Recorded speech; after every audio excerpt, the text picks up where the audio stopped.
دوستو ہمارے چینل پاک ویوز ٹی وی کو سبسکرائب فرمائیں، شیئر فرمائیں اور لائک فرمائیں، شکریہ۔ بسم اللہ الرحمن الرحیم، الحمدللہ رب العالمین والصلاة والسلام علی رسولہ الکریم، اما بعد۔ پاک ویوز ٹی وی محمد منشا، السلام علیکم جی، کیسے ہیں جناب؟ اس پروگرام میں ہم دیکھتے ہیں کہ شاہد خاقان عباسی سابق وزیر اعظم پاکستان نے کیا انکشاف فرمایا۔ آپ کو پتہ ہے کہ وہ ریسنٹلی ضمانت پر رہا ہوئے ہیں ایک نیب کے کیس میں، گویا وہ نیب گزیدہ ہیں کہ نیب نے ان کو کاٹا ہے۔ اب آپ کو پتہ ہے کہ نیب کے علاوہ بھی کچھ جانور بھی کاٹتے ہیں جی، تو بہرحال کیونکہ انہیں نیب نے کاٹا ہے، وہ نیب گزیدہ ہے، تو ایک انٹرویو میں جب ان سے یہ پوچھا گیا کہ جب آپ وزیر اعظم پاکستان تھے تو آپ نے اس قانون کو کیوں ختم نہیں کیا یا کیوں سٹریم لائن نہیں کیا تاکہ اس کو مس یوز نہ کیا جا سکے، تو ایک بڑا تیل کا انگیز اور بڑا خوفناک قسم کا انکشاف کیا سابق وزیر اعظم نے، شاہد خاقان عباسی نے، کہ اس وقت کی عدل والوں نے انہیں یہ پیغام بھیجا کہ اگر یعنی جب یہ سوچنے لگے نا کہ ہم نے اس میں نیب میں ترمیم کرنی ہے قانون میں یا اس کو ختم کرنا ہے، تو انہوں نے یہ پیغام بھیجا عدل والوں نے کہ ہم اس کو ریورس کر دیں گے کہ آپ اگر ترمیم کرو گے نا یا اس کو ختم کرو گے تو ہم اس ختم کرنے والے قانون کو یا ترمیم کرنے والے قانون کو سٹرائک ڈاؤن کر دیں گے جوڈیشل ریویو میں۔ اور جوڈیشل ریویو ایک ایسا ہتھیار ہے جو پاکستان کے عدل والوں نے پاکستان کے سومنات والوں کے ساتھ اتحاد کر کے آئین سے گویا جس طرح وہ کبوتر برآمد کرتے ہیں نا ٹوپی سے، اس طرح انہوں نے برآمد کیا ہوا ہے، یعنی زبردستی چھینا ہوا ہے پارلیمنٹ سے۔ کہیں آئین میں لکھا نہیں ہے لیکن آئین سارے کو سبوتاج کرنے کے لیے ہتھیار کافی ہے۔ لیا تو یا ویسے ایکڈیمک انٹرسٹ کے لیے یہ لیا تو امریکہ کے آئین سے لیا گیا ہے، وہاں پر بھی انیشل فیزز میں اصل میں وہاں کی عدلیہ نے چھینا نہیں تھا بلکہ تھوڑا کھسکا کے حاصل کیا تھا یعنی اس کے پیچھے کوئی توپ و تفنگ نہیں تھے لیکن اس وقت کا تقاضا تھا تو انہوں نے یہ لیا تھا، لیکن انہوں نے وہاں پر ہمیشہ ملک کے مفاد میں استعمال کیا، لیکن ہم نے ہمیشہ اسے ملک کو تحقیق کرنے کے لیے استعمال کیا، عوام کے مفاد کو اور عوام کی رائے دہندگی کو نیگیٹ کرنے کے لیے استعمال کیا۔ تو بہرحال عدل والوں نے یہ دھمکی دی، اور آپ کو پتہ ہے کہ اس وقت عدل کے سربراہ جو تھے ان کا وہ، میں تو انہیں کہتا ہوں کہ کہنے کو تو وہ قاضی ہمارا تھا، ویسے یہ ایک علیحدہ نظم ہے، وہ بھی آپ کو کبھی سنائیں گے، لیکن اصل میں وہ کسی اہل نخوت کا ہرکارہ تھا۔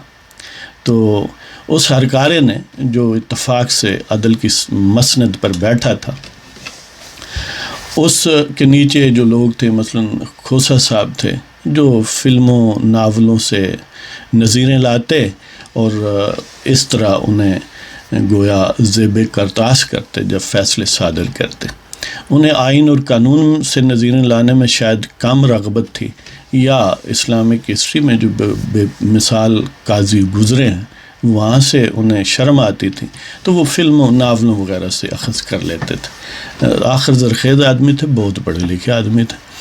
تو بہرحال یہ کھوسا صاحب کی یہ بات بھی آپ کو یاد ہوگی کہ کبھی یہ ان پر الزام لگا کہ خان صاحب کو انہوں نے انوائٹ کیا ہے کہ ہم سے رابطہ کریں، گوہر مقصود ہمارے پاس ہے، یعنی ہم نواز شریف کو نائل کر دینے کے درپے۔ اسی طرح آپ کو پتہ ہے کہ عدل والوں نے وہ پھر وہی کہ ٹوپی سے کبوتر برآمد کیا، پاناما پیپرز میں نواز شریف کا نام ہی نہیں تھا تو وہاں سے نام برآمد کیا، وہاں سے بھی کچھ نہیں ملا تو پھر وہ پاناما سے اقامہ پہ آئے، اقامہ سے پھر بالآخر کہ یہ انکشاف فرمایا کہ دیکھیں انہوں نے تنخواہ نہیں لی بیٹے سے، اس لیے وہ صادق و امین نہیں رہے ہیں جی۔ تو بہرحال یہ تھا صداقت و امانت کا معیار۔ تو ہم بظاہر یہ سمجھتے رہتے ہیں عام طور پر کہ دیکھیں سیاستدان جب برسر اقتدار ہوتے ہیں تو اس قانون کو کیوں نہیں بدلتے، لیکن اب یہ پتہ چلا کہ وہی اہل سومنات اور وہ عدل والے جو چوگا پہنے وہاں بیٹھے ہوتے ہیں نا، وہ ایک عجیب سی وہ ٹوپی سی آپ کو پتہ ہے اوپر پہنتے ہیں، بندہ حیران ہوتا ہے کہ یہ غاروں کہاں سے پکڑ کر لائے ان کو، یعنی صرف وہ ایک نفسیاتی سیٹسفیکشن کے لیے ان قصہ ہائے پارینہ کو بدلتے نہیں ہیں، کیونکہ وقتی طور پر انہیں سیٹسفیکشن محسوس ہوتی. تو بہرحال یہ ہے داستان حقیقت پاکستان میں جو فیصلہ کن قوتیں ہیں وہ کس طرح پاکستان کے آئین کو سبوٹاج کرتی ہیں، پاکستان کے عوام کے حق رائے دہندگی کو الٹ دیتی ہیں.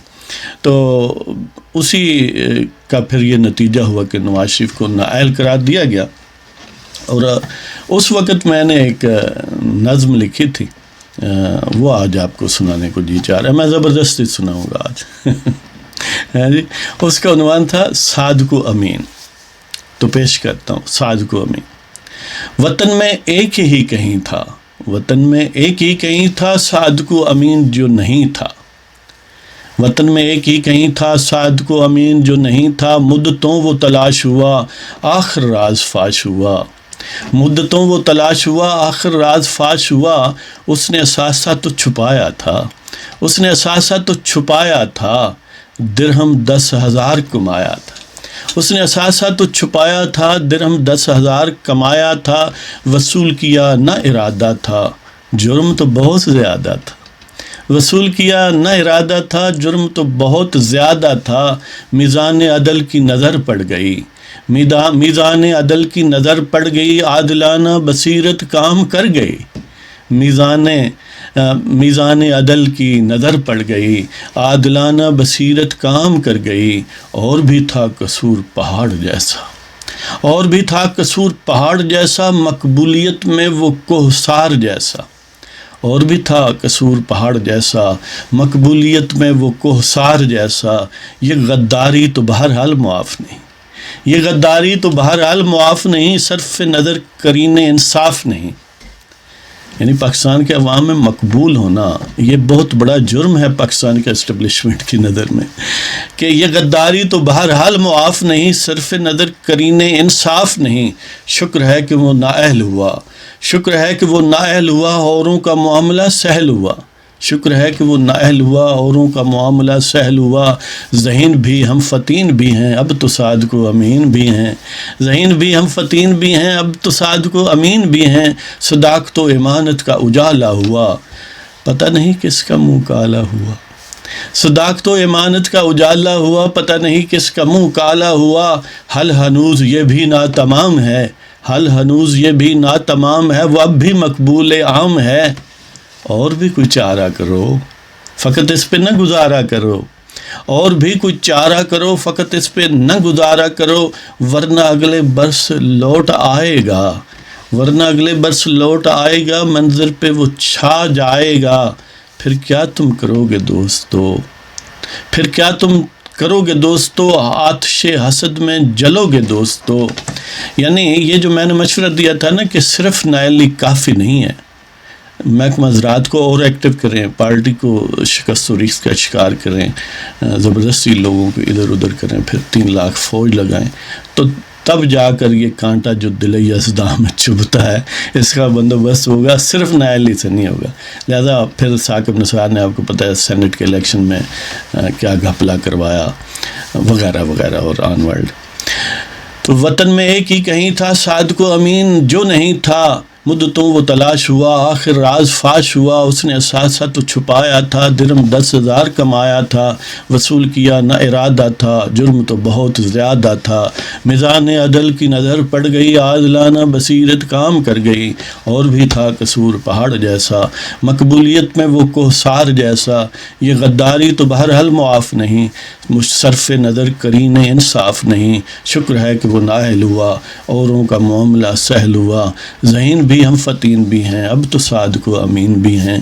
صداقت و امانت کا اجالا ہوا، پتہ نہیں کس کا منہ کالا ہوا. حل ہنوز یہ بھی ناتمام ہے، وہ اب بھی مقبول عام ہے. اور بھی کوئی چارہ کرو، فقط اس پہ نہ گزارا کرو. ورنہ اگلے برس لوٹ آئے گا، منظر پہ وہ چھا جائے گا.